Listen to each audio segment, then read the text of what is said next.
একটা গোলামের দাম কত কোটি হবে আমি জানি না এখন বর্তমানে।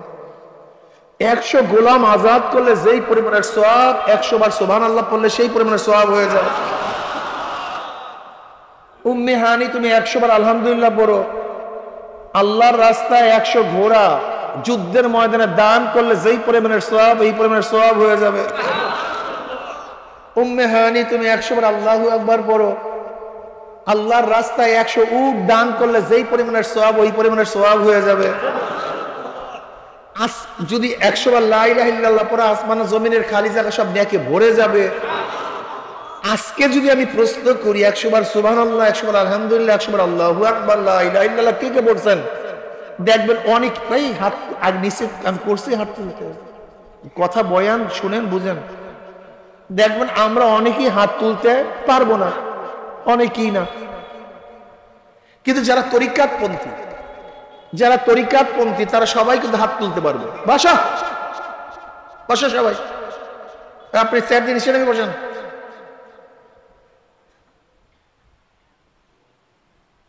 চেয়ার দিয়ে নিচে নামতে বলছে,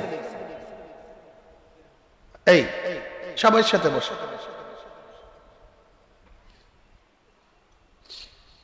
আমি কথাটা বুঝাতে পারছি। যদি আজকে প্রশ্ন করি কে কতবার 100 বার সুবহানাল্লাহ, 100 বার আলহামদুলিল্লাহ, 100 বার আল্লাহু আকবার, অনেকেই পারবেন।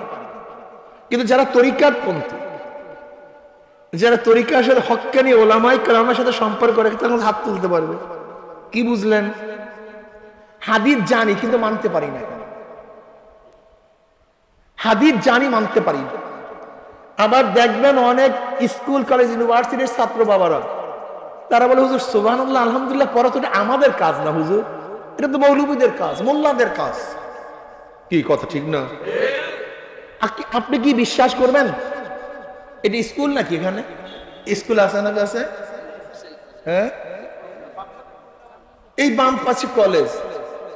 যদি কলেজের পোলাপানে হাতে আর বলে লা ইলাহা ইল্লাল্লাহ, লা ইলাহা, সবাই দেখবেন মনে হয় সপ্তম আশ্চর্য দেখতে আসছে। স্কুলে পোলাপানা বলে জিকির করে, দেখো অবস্থাটা কি লাগছে, দুনিয়া কোথায় গেছে। যদি হাই স্কুলের সন্তানেরা বাড়িতে যাওয়ার সময় আলহামদুলিল্লাহ আলহামদুলিল্লাহ আল্লাহু আকবার আল্লাহু আকবার পড়ে বলে আল্লাহ কিয়ামত নাযিল হয়ে গেছে, দেখো পোলাপানে জিকির করে, কি সত্য বললাম কি? তার মানিটা কি? এই তুমি দাঁড়াও বাবা, দাঁড়াও, ওঠো ওঠো ওঠো ওঠো। বাচ্চাটা বড় না ছোট? মাথায় টুপ, লম্বা জামা, ঠিক না?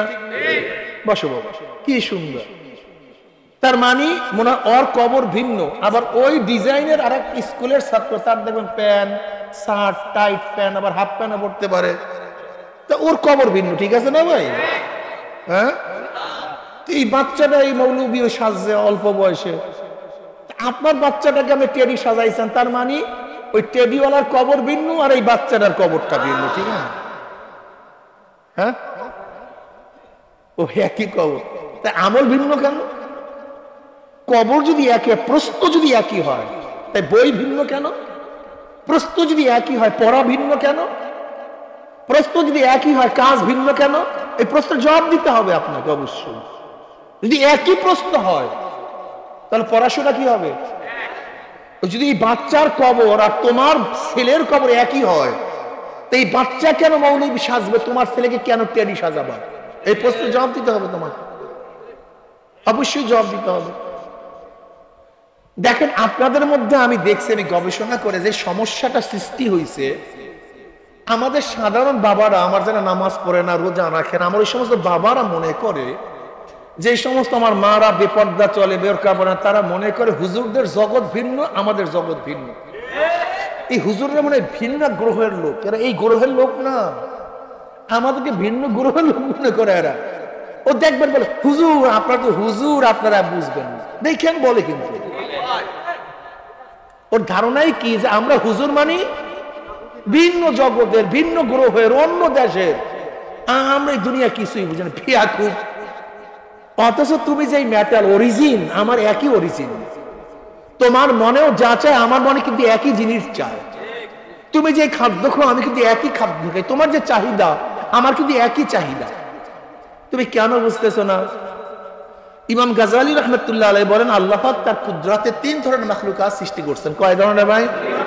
আমার স্কুল কলেজ ইউনিভার্সিটির ছাত্র বাবার খুব ভালো মতো বোঝার চেষ্টা করবো। দেখো আমার কথার মধ্যে যুক্তি আছে কি নেই। যদি মনে করো যে কথাগুলি ঠিক গ্রহণ করিও, আর যদি কথাগুলি ঠিক না হয় প্রত্যাখ্যান করিও, সমস্যা নেই তো।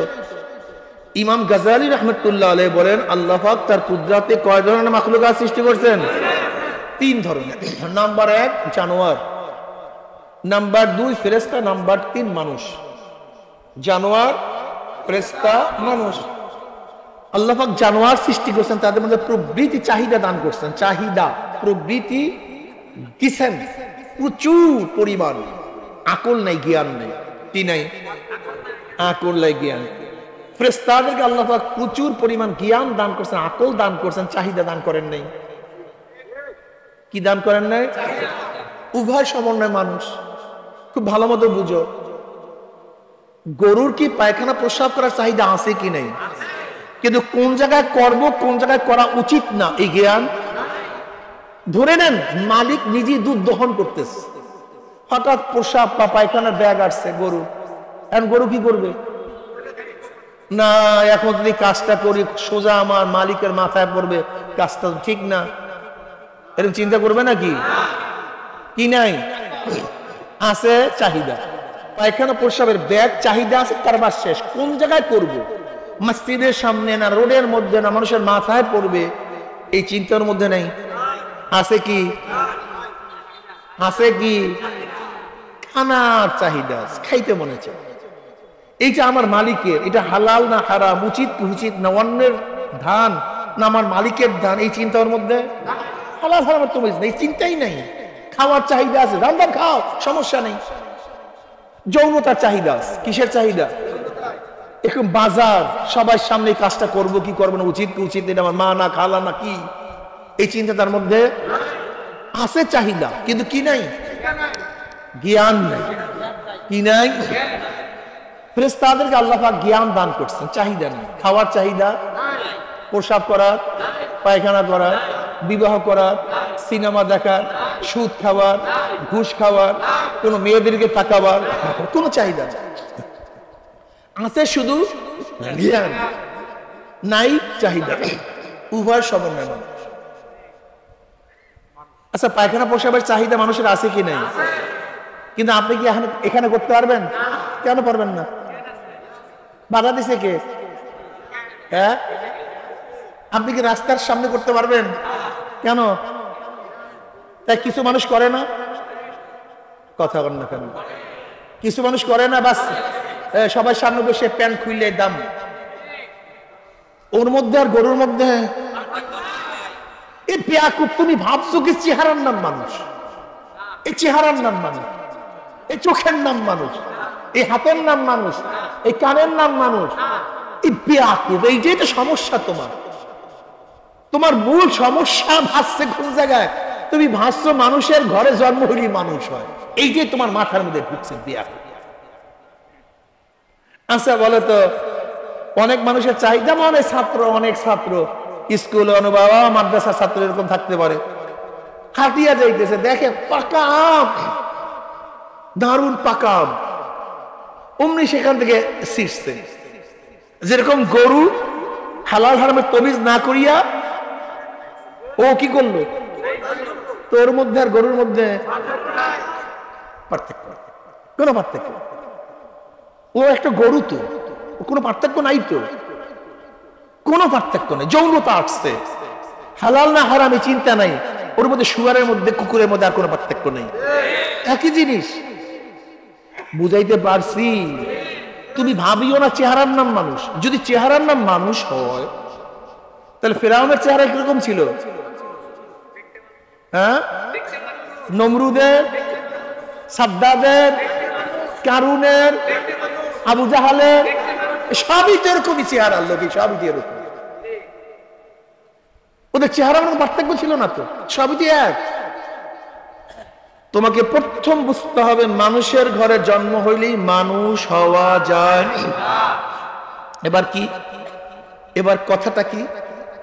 যেই ব্যক্তি তার চাহিদাকে, যেই ব্যক্তি তার চাই, শোনো স্কুল কলেজের ছাত্র বাবা, সাধারণ বাবারা খুব ভালো মতো শোনো, আমার পর্দার মা বোন, যেই ব্যক্তি তার চাহিদাটাকে আকল দ্বারা, জ্ঞানের দ্বারা কন্ট্রোল করতে পারবে, ওই মানুষটাকে আল্লাহ পাক ওয়ালাকাদ কাররামনা বানি আদম, ফেরেশতাদের চেয়ে দামি বানায় দেবে। আর যেই মানুষটা তার চাহিদাটাকে আকল দ্বারা, জ্ঞানের দ্বারা কন্ট্রোল করতে পারবে না, ওয়ালাকাদ যারানা লি জাহান্নামা কাসীরাম মিনাল জিন্নি ওয়াল ইনসি লাহুম কুলুবুন লা ইয়াফকাহুনা বিহা ওয়া লাহুম আ'য়ুনুন লা ইউবসিরুনা বিহা ওয়া লাহুম আযানুন লা ইয়াসমাউনা বিহা উলাইকা কাল আনআমি বাল হুম আওয়াল উলাইকা হুম গাফিলুন। আল্লাহ পাক বলেন চতুষ্পাদ জানোয়ারের চেয়ে খারাপ, চতুষ্পাদ জানোয়ারের চেয়ে খারাপ। এই ভাবিও না চেহারার নাম মানুষ, সৌন্দর্যের নাম মানুষ, বোকা। আবু লাহাবের চেহারা কি যে সুন্দর ছিল তুমি বিশ্বাস, আরবের মধ্যে খুব সুন্দর ছিল আবু লাহাবের চেহারা। আবুল হাকাম বলতো আবু জাহালকে জ্ঞানীদের পাপ। কারুনের কি পরিমাণের মাল ছিল জানা যায় না, শুধু এতটুকু জানা যায় কারুনের স্বর্ণ মুদ্রার গোডাউনের চাবি বহন করার জন্য 70 উট লাগতো। ক্ষমতার নাম মানুষ না। ফেরাউন এত ক্ষমতাদার ছিল, 70,000 বনি ইসরায়েলের বাচ্চাদেরকে হত্যা করছে, কিন্তু প্রতিবাদ করার ক্ষমতা কার মধ্যে? এর নাম মানুষ?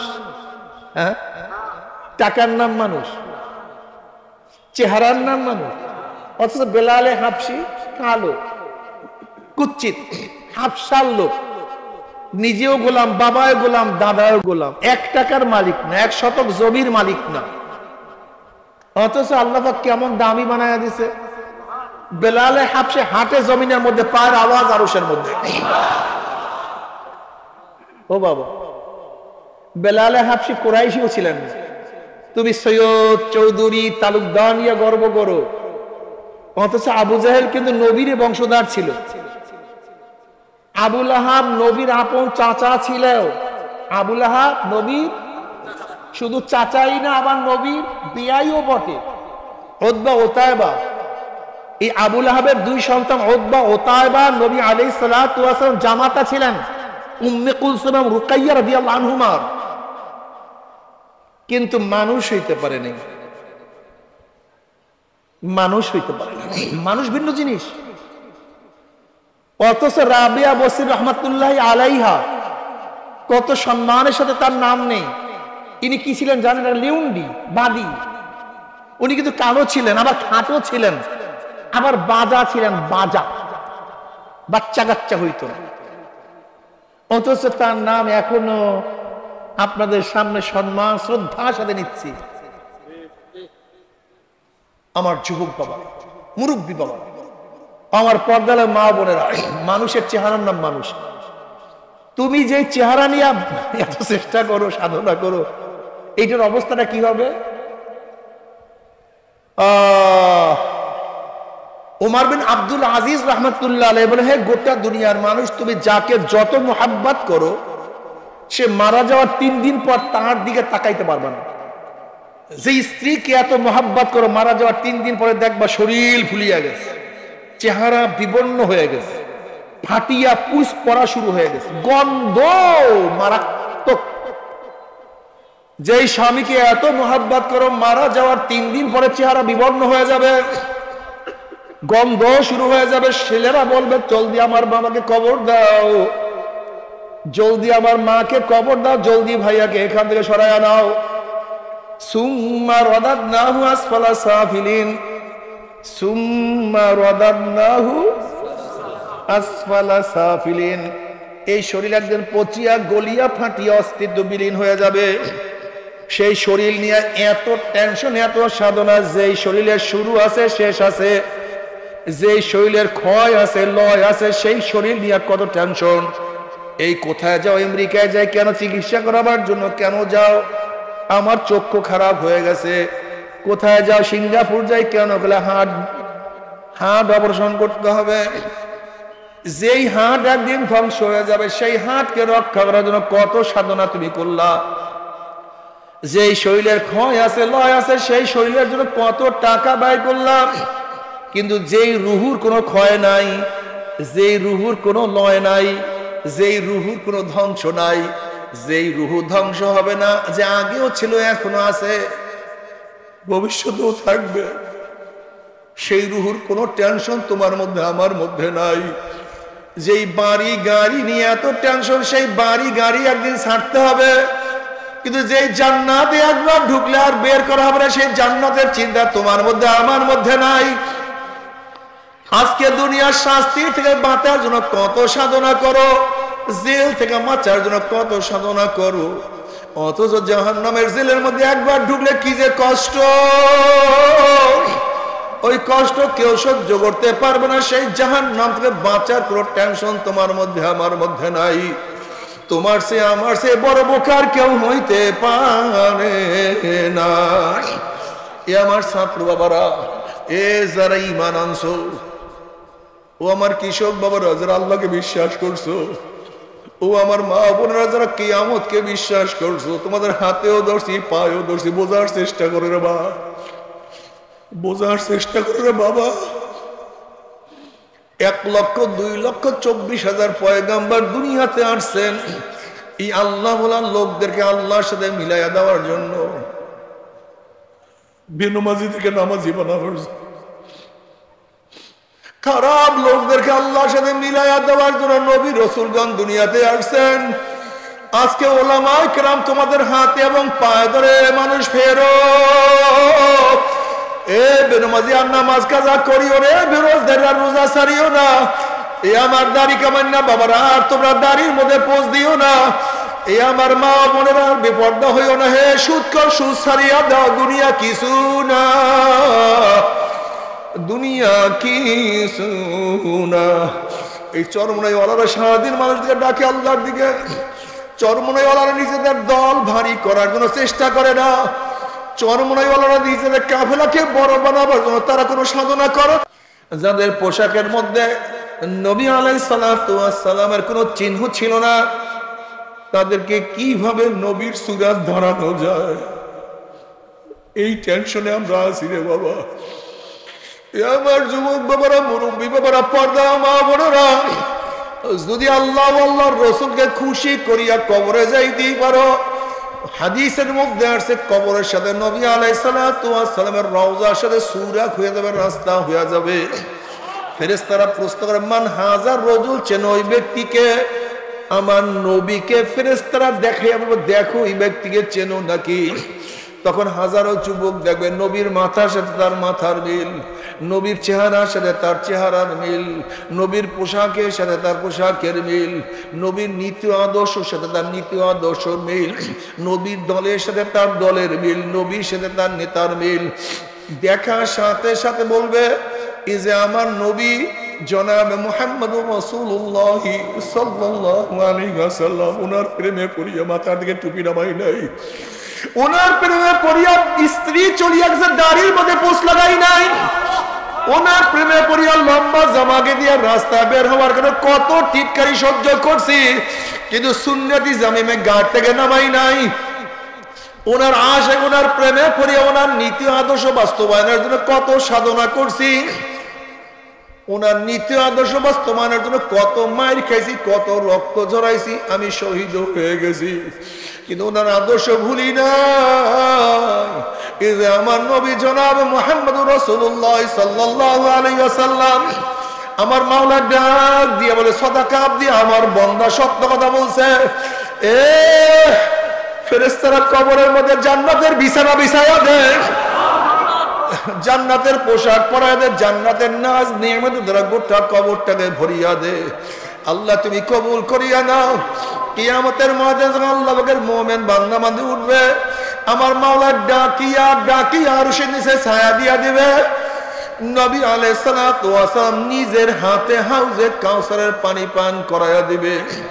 মান শারিবা লাম ইয়াজমা আবাদা, যেই ব্যক্তি এক পেয়ালা হাউজে কাউসারের পানি পান করবে, 50,000 বছরের মধ্যে আর কোনোদিন পানির পিপাসা লাগবে না। আল্লাহ তুমি কবুল করিয়া নাও।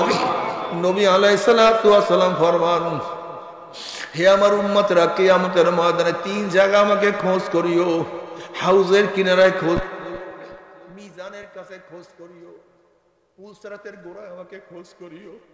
আমার নবী হাউজের কিনারায় থাকবে, উম্মতরা যাবে, আমার নবী নিজের হাতে হাউজে কাউসারের পানি পান করায়া দেবে। তার উম্মতকে ওজন করা শুরু করবে, আমার নবী পাল্লার কিনারায় থাকবে। যখনই কোনো গুনাহ ওজন করা শুরু করবে, অমনি আমার নবী সুপারিশ করে, মাওলা হে, এই ছেলে তো স্কুলে পড়তো, কলেজে পড়তো, ওর চারপাশে গুনার থেকে চেষ্টা করছে ফেরার জন্য, কিন্তু এরপরে 2-1টা গুনাহ দেখা যায়, গুনাহটাকে ওজন করিও না। এই যুবকের বাবা নামাজ পড়তো না, যুবক তো নামাজ কাজা করতো না, ও মাওলা, এই মেয়ে বোরখা পড়তো, তার মা তো বোরখা পড়তো না, এই কৃষক এত গরিব অবস্থায় তো সে কোনো অবস্থাতেই নামাজ রোজা ছাড়তো না। এরপরে কিছু গুনাহ দেখা যায়, তুমি এই গুনাহটাকে ওজন করিও না। কিয়ামতের ময়দানে আমার নবীকে আল্লাহ পাক বলবে, সাল তুতা ইশফাতু শাফা, এ আমার নবী, আপনি আমার কাছে চান, যা চাইবেন আমি দিয়া দেব। আপনি আমার কাছে সুপারিশ করবেন, যে সুপারিশ করবেন আপনার সুপারিশ আমি কবুল করব। নবী আলাইহিস সালাতু ওয়াস সালাম ফরমান, আমি কিয়ামতের ময়দানে পুলসরাতের কিনারায় থাকবো। বুখারীর মধ্যে দীর্ঘ এক রওয়ায়াত আছে, আমার নবী পুলসরাতের গোড়ায় তার উম্মতরা পাড়ি দেওয়া শুরু করবে। একদল উম্মতের ঈমান আমল এত মজবুত হবে, 30,000 বছরের পুলসরাত 1 সেকেন্ডের মধ্যে পাড়ি দিয়ে আমার মাওলার জান্নাতে চলিয়া যাবে।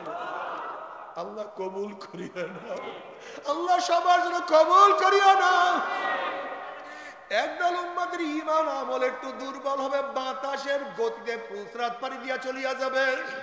কেউ ঘোড়ার গতিতে পুলসরাত পাড়ি দিয়া চলিয়া যাবে, কেউ দৌড়িয়া, কেউ হাঁটিয়া হাঁটিয়া পুলসরাত পাড়ি দিয়া চলিয়া যাবে। আল্লাহ কবুল করিয়া নিও, পুলসরাত পাড়ি দেওয়ার তৌফিক দিয়া দিও। এই রওয়ায়াতের মধ্যে আসছে, নবী রাসূলগণ যখনই পুলসরাত পাড়ি দেওয়ার চেষ্টা করবে, সবার জবানের মধ্যে শুধু একটা কলেমা থাকবে, আল্লাহুম্মা সাল্লিম, আল্লাহুম্মা সাল্লিম, আল্লাহুম্মা সাল্লিম। আল্লাহ সহি সালামতে পুলসরাত পাড়ি দেওয়ার তৌফিক দিয়া দাও। খুবই মারাত্মক, চুলের চেয়েও চিকন, তলোয়ারের চেয়েও ধার, নিচে জাহান্নামের আগুন বসে আসছে, অন্ধকার। এই পুলসরাত কোন বিবেক বুদ্ধির দ্বারা পাড়ি দেওয়া সম্ভব না। এর জন্য যারাই পুলসরাত পাড়ি দেবে শুধু মুখের মধ্যে থাকবে আল্লাহুম্মা সাল্লিম, কিয়ামতে নিরাপদে পুলসরাত পাড়ি দিয়া দেয়।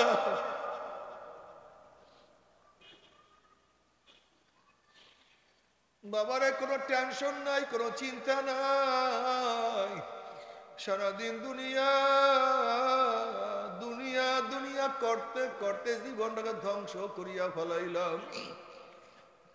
ঘুমের থেকে ওঠার পরে দুনিয়া, সারাদিন চাকরি, ব্যবসা, বাণিজ্য, এই অবস্থায় ঘুমাইলাম, আবার উঠিয়া দুনিয়া শুরু করলাম, আবার এই অবস্থায় ঘুমাইলাম, আবার দুনিয়া শুরু করলাম। এরকম করতে করতে কার বয়স তো 30 হয়ে গেল, এরকম করতে করতে কেউ তো 40 অতিক্রম করিয়া ফেলাইছি, কেউ দাড়ি চুল পাকাইয়া সাদা বানাইয়া ফেলাইছি, কেউ কবরের কিনারে চলে আসছে। হে জ্ঞানী বাবারা, কেন বুঝো না? আজকে দুনিয়ার ব্যবসায় একবার লস গেলে বারবার ব্যবসা করিয়া লাভ করার আশা করা যায়।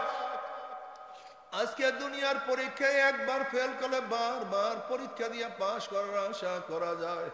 আজকে দুনিয়ার মামলা ম্যাজিস্ট্রেট করে হারলে জজ করে আপিল করিয়া, জজ করে হারলে হাই করে আপিল করিয়া, হাই করে হারলে সুপ্রিম কোর্টে আপিল করিয়া যে তার আশা করা যায়। কিন্তু খোদা না খাস্তা, খোদা না খাস্তা, খোদা না খাস্তা, মওয়াতের মামলায়, কবরের মামলায়, কিয়ামতের মামলায়, ওই মিজান পুলসরাতের মামলা যে একবার স্লিপ কাটিয়া যায়, আর তো দ্বিতীয়বার আপিল করা যাবে না। আল্লাহ, আল্লাহ তুই আমাদের সবাইকে মাফ করিয়া দাও। কিন্তু নাফরমান বদমাশ বেঈমানকে যখন ফেরেশতারা বলবে মান হাজার রজুল, চেন ওই ব্যক্তিকে, নাফরমান দেখবে নবীর মাথার সাথে নাফরমানের মাথার মিল নাই, নবীর পোশাকের সাথে মিল নাই, নবীর নীতি আদর্শের সাথে মিল নাই। নবীর দলের সাথে মিল নাই, নবীর সাথে অন্য তার কোনো মিল নাই। অমনি নাফরমান বলবে হা হা লাদরি, আমি ওনাকে চিনি না, ওনার সাথে আমার কোনোই সম্পর্ক নাই। অমনি আমার মাওলা ডাক দিবে কাযাবাদুল্লাহ, আমার দুশমন মিথ্যা কথা বলছে, এ কবরের মাটি চাপ দে। অমনি কবরের দুই পাশের মাটি এত জোরে চাপ দিবে, চাপের ছেড়ে এক পাজরের হাড্ডি আর এক পাজরে লাগাইয়া ফেলাইবে। এ ফেরেশতারা কবরের মধ্যে আগুন ধরাইয়া দেন। অমনি গোটা কবরটা আগুনে ভরিয়া যাবে। আল্লাহ আমাদের সবাইকে মাফ করিয়া দাও। কিয়ামতের মধ্যে নাফরমান উঠবে, কি যে টেনশন, কি যে চিন্তা।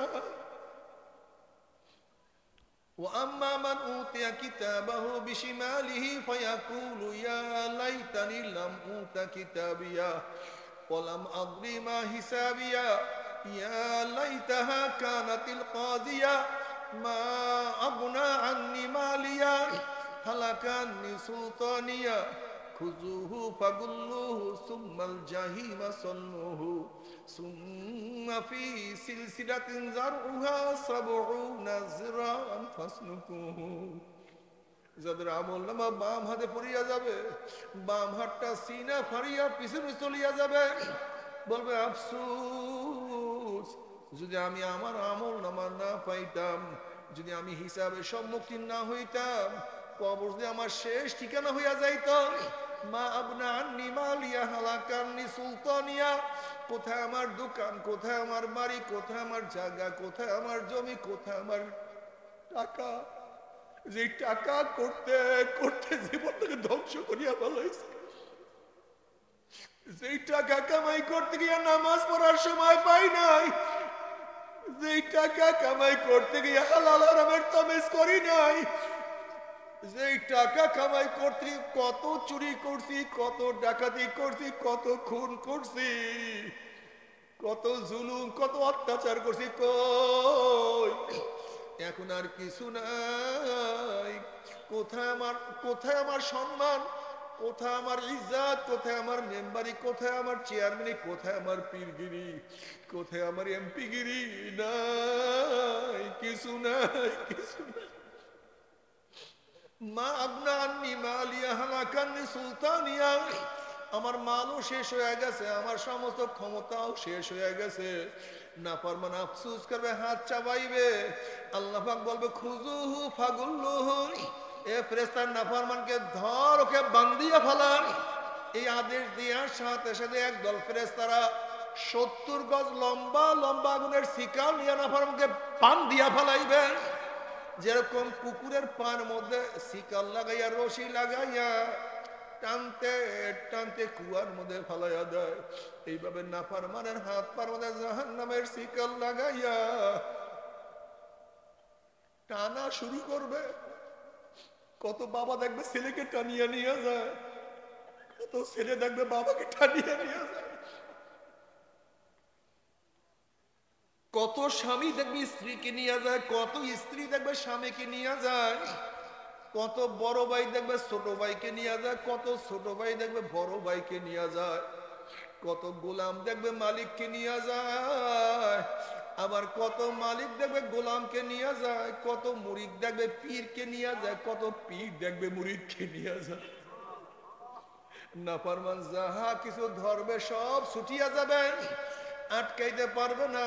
এইভাবে টানতে টানতে জাহান্নাম ফিক্কা ফিক্কা জাহান্নামের মধ্যে নিক্ষেপ করবে। জাহান্নামের মধ্যে নিক্ষেপ করার পরে 1 বছর 10 বছর 20-30 বছর না, 70 বছর পর্যন্ত, 70 বছর পর্যন্ত আগুনের নিচে যাইতেই থাকবে, যাইতেই থাকবে, যাইতেই থাকবে। ডাইনে আগুন, বামে আগুন, উপরে আগুন, নিচে আগুন। আল্লাহ মাফ করিয়া দাও, সবাইকে মাফ করিয়া দাও, সবাইকে ক্ষমা করিয়া দাও। গোটা দুনিয়ার মানুষের গলার মধ্যে হেদায়েতের মালা পরাইয়া দাও, আমাদের সিনা পানিয়া করিয়া হেদায়েত দিয়া দাও আল্লাহ। বাবারে তোমার আমার কোনো হুঁশ নাই, কোনো টেনশন নাই। নবী মুসা আলাইহিস সালাতু ওয়াস সালাম একদিন এক জায়গা থেকে রওনা করছে, দেখে একটা পাথর কান্দে, নবী মুসা আলাইহিস সালাতু ওয়াস সালাম বলেন, পাথর কেন কান্দো? পাথর বলে, আল্লাহ নবী মুসা, আল্লাহ পাক জাহান্নামকে মানুষ এবং পাথর দিয়া জ্বালাইবে। ওয়াকুদুহান নাসু ওয়াল হিজারা, ওই জাহান্নামের টেনশনে চিন্তায় কান্দি। আপনি আল্লাহর কাছে দোয়া করেন, মাওলা যেন আমাকে মাফ করিয়া দেয়। মুসা আলাইহিস সালাতু ওয়াস সালাম বললেন, মাওলা একটা পাথর কান্দে, তুমি মাফ করিয়া দাও। আল্লাহ পাক বলেন, সুসংবাদ জানাইয়া আমি তাকে মাফ করিয়া দিলাম। এই সুসংবাদ জানাইয়া মুসা আলাইহিস সালাতু ওয়াস সালাম চলিয়া গেলেন। অনেকদিন পরে সেখানে আসার পরে দেখে পাথর আবারও কান্দে। নবী মুসা আলাইহিস সালাতু ওয়াস সালাম বলেন, পাথর তুই কি আমার কথা বিশ্বাস করে না? মাওলা তোকে মাফ করিয়া দিছে। পাথর বলে, আল্লাহ নবী মুসা, নবীরা কোনোদিন মিথ্যা কথা বলতে পারে না, আল্লাহ পাক মাফ করছে আমি বিশ্বাস করি, তাহলে আবারও কেন কান্দো? এবার পাথর বলে, আল্লাহ নবী মুসা, আমি যদি না কান্দতাম, আমার দিকে আপনি লক্ষ্য করতেন না, দোয়াও করতেন না, আর আপনি দোয়া না করলে হয়তো মাওলা আমাকে মাফও করতো না। যেই কান্নার উসিলায় মাওলা আমাকে মাফ করিয়া দিছে, ওই কান্না আমি আর কোনোদিনও ছাড়বো না। আল্লাহ বাবারে, তুমি কি জানো কান্না কত দামি? তুমি কি জানো কান্না কত দামি? নবী আলাইহিস সালাতু ওয়াস সালাম ফরমান, মান বাকা মিন খাশিয়াতিল্লাহি হারামাল্লাহু তিলকাল আইন আলান নার। যেই চক্ষু মাওলার ভয়ে জাহান্নামে কাঁদবে, আমার মাওলাই সেই চোখের উপরে জাহান্নামের আগুন চিরতরে হারাম করিয়া দিবে।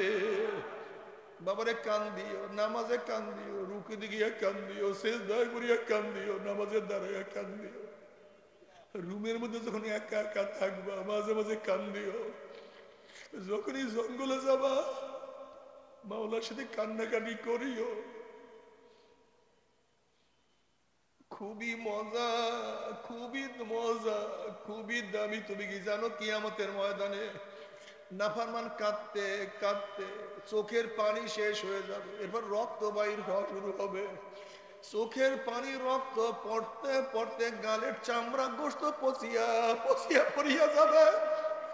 লক্ষ লক্ষ কোটি কোটি ফোঁটা পানি পড়বে, লাভ নাই, আর উপকার হবে না। বাবারে, কেউ যদি বলতো হুজুর আমার পাও ধরলে আমি আর নামাজ কাজা করব না, বাবা আমি আল্লাহর কসম করে বলতে পারি, সময়ের সামনে তোমার 100 বার পায়ে ধরতে রাজি আছি রে বাবা, তারপরেও নামাজ কাজা করিও না। বলতে পারো যে আপনার এত কিসের ঠ্যাক পড়ছে, আমি কেন নামাজ পড়বো না পড়বো এটা আমার বিষয়, আপনি কেন পায়ে ধরতে যাবেন? বাবা তুমি বিচার করো, তুমি এক পুকুরের পাড় থেকে হাঁটিয়া যাও, একটা বাচ্চা পানি নিয়ে খেলা করে, তুমি যদি মানুষ হয়ে থাকো বাচ্চাকে পানির কিনারে রাখিয়াই যাইতে পারবা না। যখন যদি বাচ্চাকে পানির থেকে তুলবা, বাচ্চা তোমাকে লাঠি দিবে, কামড় দিবে, গালি দিবে, তখন তুমি বাচ্চাকে বলবো, বাচ্চা তুমি তো বুঝো না, তুমি পানির খেলার মজা পাইয়া পানির সাথে খেলতে আসো, খেলতে খেলতে হঠাৎ যদি পানির মধ্যে পড়িয়া যাও, ওরে বাচ্চা আর তো সহজে পানির থেকে উঠবা না। বাবারে, আমরাও দেখতে আসি কিছু আমার বাবারা, কিছু আমার মারা জাহান্নামের কিনারায় বসে খেলা করতে আছে। আল্লাহ না করুক, আল্লাহ না করুক, আল্লাহ না করুক, এই অবস্থা যে জাহান্নামের মধ্যে শয়তান ধাক্কা পড়িয়া যায়, অমনি ঘুম ফিরা জাহান্নামের মধ্যে পড়িয়া যাবা, আর তো মনে হয় জাহান্নাম থেকে উঠবা না। তবে মুমিন মুসলমান বলতে সবাইরই মনে চায় গুনার থেকে ফিরিয়া নেক আমল করিয়া মাওলার জান্নাত, কিন্তু সবাইরই যাইতে মনে চায়। গুনাহ নিয়ে মাওলার জাহান্নামে কাউরি কিন্তু যাইতে মনে চায় না। কিন্তু কেনই বা আমরা নেক আমল করতে পারি না, কেনই বা গুনার কাম ছাড়তে পারি না? এর মূল কারণ হলো আপনার এবং আমার পেছনে নফস এবং শয়তান লাগিয়া রয়েছে। এই নফস এবং শয়তান থেকে ফেরার জন্য যে কোন একজন হক্কানি আল্লাহর ওলির হাতে হাত দিতে হবে রে বাবা। খবরদার, বর্তমান জমানায় পীর মুরিদের নামে ভেজাল, ব্যবসা, দলাদলি, হিংসা, হাসাদে পরিণত হয়ে গেছে। সমস্ত আল্লাহর ওলির একমত, যেই পীরের 5 জন মুরিদের মধ্যে কম পক্ষে 3 জনকে দেখবেন আলহামদুলিল্লাহ সুন্নাত মাফিক আমল আখলাক মজবুত হইয়া যাইতে আছে। গুনার কাম ছাড়তে আছে, নেকের আমল ধরতে আছে, কলব নরম হইয়া চোখে পানি আসতে আছে। বৃক্ষতর নাম কি, ফলে পরিচয়। আমি চরমোনাই বুঝি না,